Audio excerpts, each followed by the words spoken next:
pantai dan daerah yang rawan. Sebagaimana kita ketahui, tadi sudah disampaikan oleh Pak Ari bahwa kalau kita memiliki tanah lunak, permasalahannya adalah timbunan ini sangat terbatas ketinggiannya, karena kalau lebih akan longsor dan settlementnya sangat besar. Kemudian kita tidak ingin kasus seperti ini. Ini di jalan. Berbagai alternatif bisa kita lihat di dalam literatur maupun telah diaplikasikan di lapangan. Kalau kita memiliki timbunan di atas tanah lunak, misalkan kita reduksi tingginya, kemudian kita menggunakan stone column, kemudian yang paling termasuk yang mujarab adalah menggunakan tiang panjang. Berikut ini adalah pengalaman kami diajak Pak Ari waktu beliau menjadi dirjen untuk sama-sama mengatasi permasalahan tanah lunak di tol Sumatera. Untuk seksi Palembang Indralaya, kondisinya adalah swampy area, kemudian kedalaman air sampai 2 meter, kemudian selalu tergenang, tanahnya sangat lunak, ketebalan tanah lunak sampai 33,5 meter. Salah satu alternatif yang biasanya paling murah meriah adalah menggunakan PVD. Tidak ada yang lebih murah lagi. Nah, jadi kami bersama Utama Karya waktu itu mendapat challenge untuk mengatasi masalah ini. Permasalahan utamanya adalah karena timbunannya sampai 8,5 meter, nanti turun sekitar 3 meter, jadi menjadi sekitar 5,5 meter. Karena dengan PVD ini harus bertahap, dengan tinggi kritis 3 meter, maka perlu 3 tahap. Minimal untuk pematangan lahan 1 tahun, diperkirakan 14 bulan. Karena ini termasuk fresh program, maka kami mencari berbagai alternatif.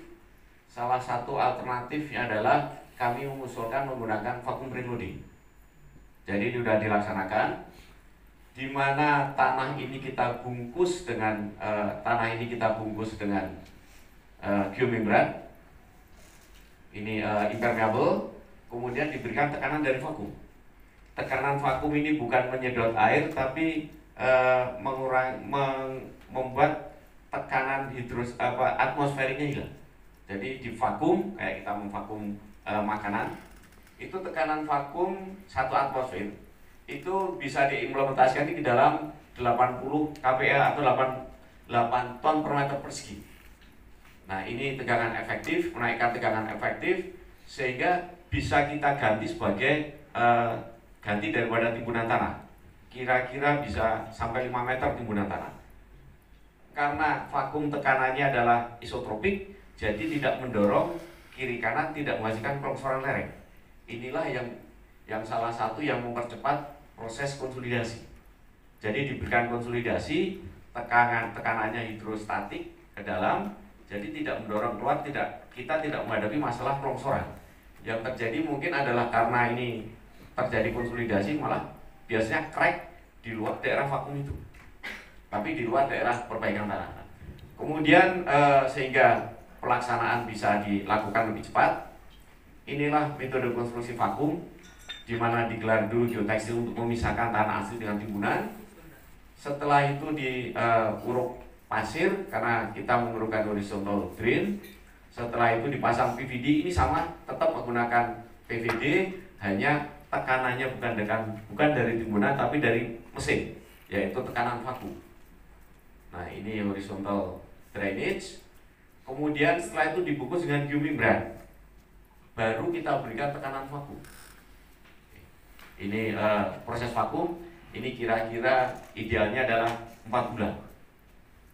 Kemudian yang di lapangan masih terjadi permasalahan adalah banyak rumah palindra itu yang bergelombang.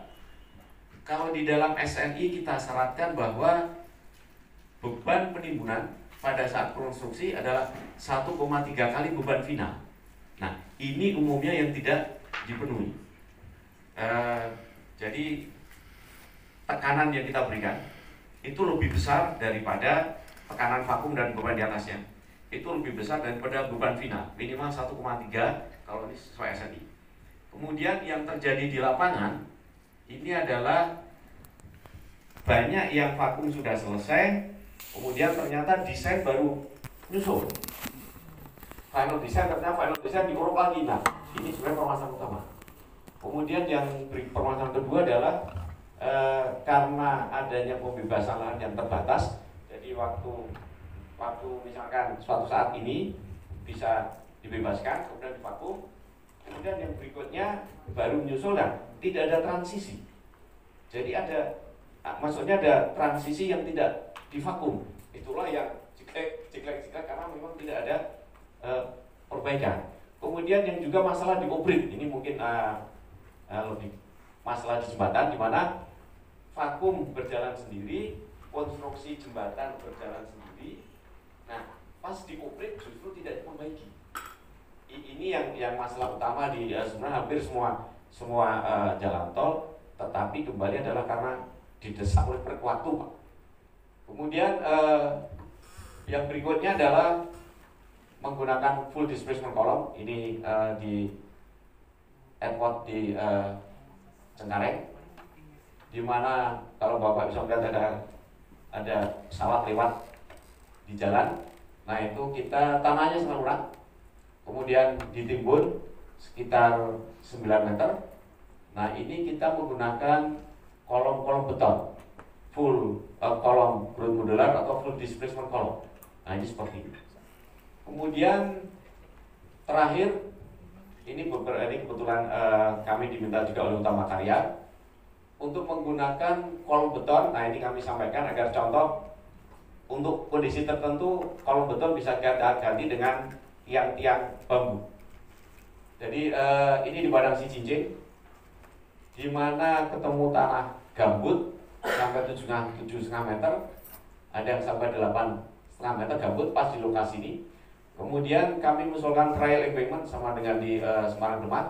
Kita coba trial dulu karena lokasinya panjang dan juga gambut semua, sebaiknya di trial dulu sebelum volume yang besar.